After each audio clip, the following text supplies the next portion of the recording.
Hey everyone, welcome back to Crazy Tech Tricks. In this video, I will show you how to find largest files on Windows 11.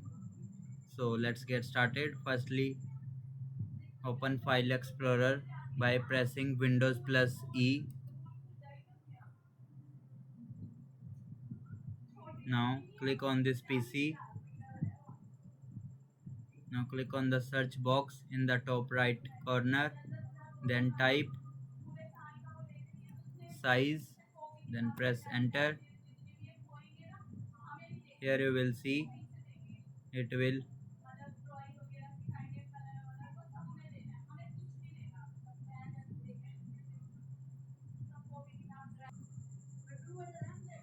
then here you will see all the files with this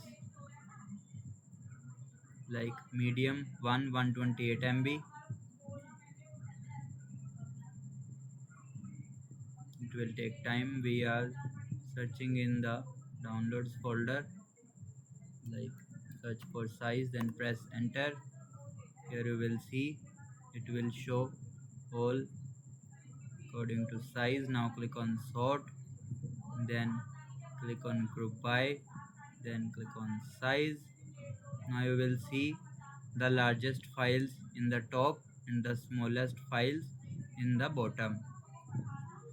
Now select which file you want to delete and just select this file and click on delete button. Review the file and delete anything that you no longer need to free up storage space, and that's it.